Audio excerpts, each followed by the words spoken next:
Too much Neil McCoy. Yeah, the big Swift County Fair took a toll on us. What time last night? I think the thing is it's so loud, and then you're sitting with people and you're trying to visit some, so then you literally have to yell to talk to each other. No visiting. Yeah. No visiting. Oh, and good morning. Good morning. I'm listening to the airplane spray some whatever he's spraying yet.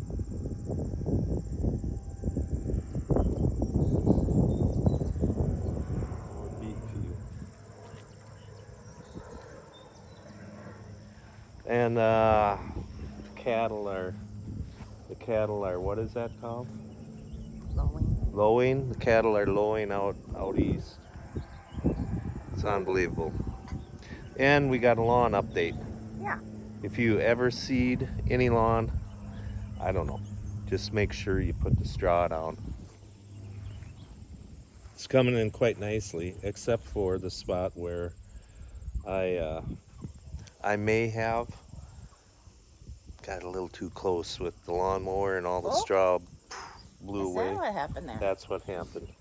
And there is very little straw left, and the grass is, well, there is no grass. Everybody knows what foxtail looks like?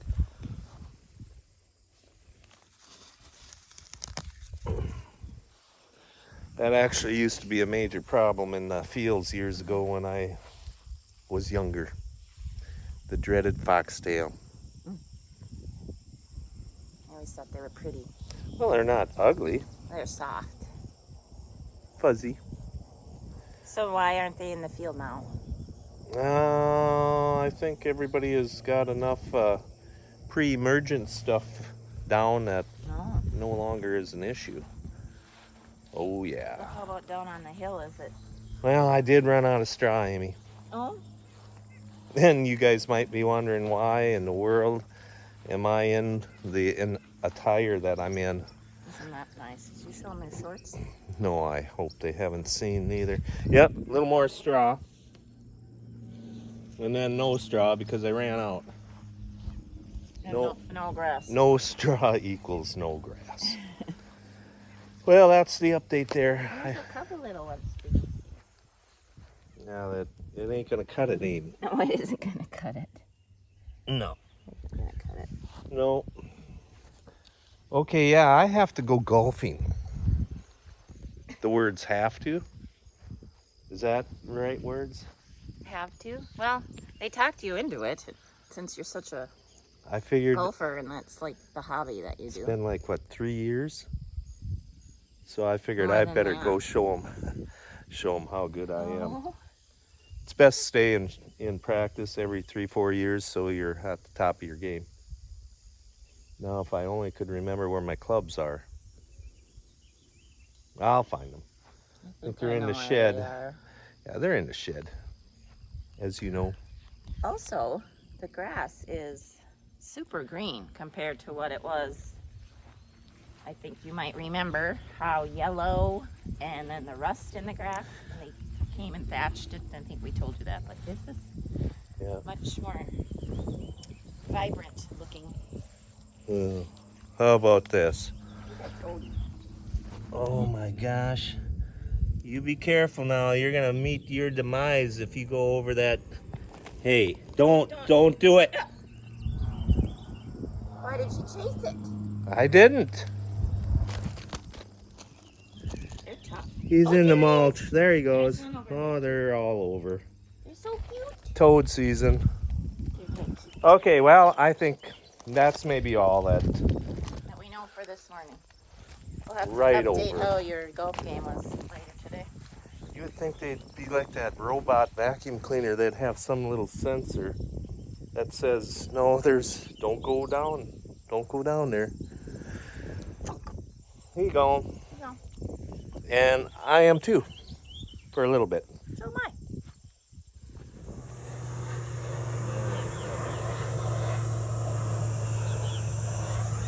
Well, let's just say it smells good out here.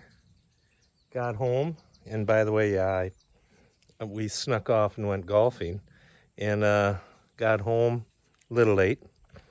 And Amy is out mowing, and I told her I was going to be home to well, go pontooning. Well, we're late. We got home late. Now, well, you know the doghouse. I'll be home early, Amy. Just be a little 9 rounds, 9 hole. Keep praying for me. Is she out here? I suppose I better make a few rounds with the big mower. Yeah, I'm in my shorts, so bear with me. Oh, it's been a long time since I've, well, you know, gone off and done the golf thing. It's never really works out too good for a guy, does it? Very seldom does that ever work out good. So now I'm gonna do a little lawn sweeping.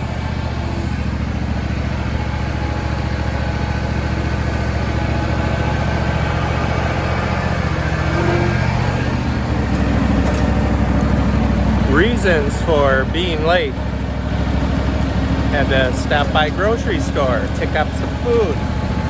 Had to stop by a dealership, pick up a jet ski for Eric's friend. It wasn't really my fault. Oh, she's smiling now.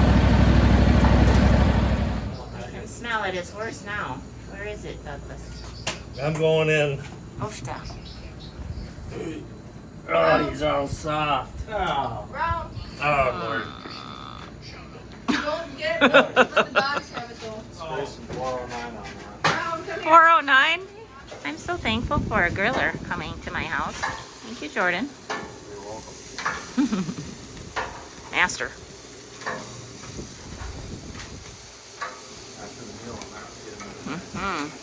So, FYI, Doug and the rest of you, I was not upset about him getting home or all of them getting home later than what they were thinking after golfing. I'm glad they went. I'm glad Doug went. He rarely does anything besides work, and the only other hobby he has is deer hunting and sometimes coyote hunting. So I was happy that the guys talked him into going golfing. And I was mowing because I gave up waiting for them to get home. Oh my, the lawn was long and it needed sweeping. So he decided to sweep. Because I said, well, it's really humid and by morning it'll probably be soaking wet. And so he went and quick did that. So not upset at all. Happy for them all. All right, some of you have been wondering about this garden that we walk by and, well, we're talking about the grass. We a lot of times walk by this gorgeous garden that has developed here. It was created in memory of Nicole Larson. Some of you may or may not know, Chet lost his first wife to leukemia in about 3.5 years ago. And many people from across the country and family members gave us living memorials. They wanted us to have a living memorial, and they knew that I really liked plants and flowers and stuff, and so we were given the gift of that, and so we used that money toward buying flowers for a sun garden. And I've not done a sun garden before because a lot of you know I like hostas, and those are a shade plant. So for me, we went to a local nursery, and I just said, I have no idea. This is the space we have. I don't know what plants to get. And wow, did he do a good job. And then I added a couple of my own for it. So I'm just going to give you a little tour through that, give you the names, which I just used Google, the photo thing, took a picture of the plant, and then it told me what it was. The ones that I didn't know or wasn't sure of. So right here, this light purple one, which bumblebees really like, is a Russian sage. That is a perennial. It is late getting its leaves on in the spring. Sometimes I think it might be dead, but then a little sprig comes up and then we have the plant comes back, so that's cool. This one, there was actually a bumblebee. Oh, here's another bee. We also have honeybees. We found a nest in the, maybe Doug shared that. We'll have to share that closer up, but in the wood duck house, we have a beehive. And so I'm excited that I have so many flowers around for them to do their thing. But anyway, this one is a salvia. Now I'm gonna have to go look at my notes, make sure that's right, but I'm pretty sure that's right. This is an autumn joy sedum. You can probably see that the pinkish, it will end up a deep burgundy by mid to late fall. Just gorgeous. I will share that later on, hopefully if I remember with you. This is a mint plant that I planted. It's doing very well. I need to find a recipe to make mint tea with fresh mint leaves. So that's mint that I just put in there this year. I don't know if it's a perennial, but I will find out. It smells amazing. This one is called lamb's ear. It is awesome. Simple. It kind of reminds me of how the hostas is just full of leaves, only this one is for sun. For years, I was planting it in the sun garden. It didn't do well. Come to find out, actually wants to be in the sun, and it's doing amazing. This one is called blanket flower. You can see how it loses its petals, and this then I cut off with my trimmer, and that's what the guy at the nursery said, do you mind deadheading? And I said no.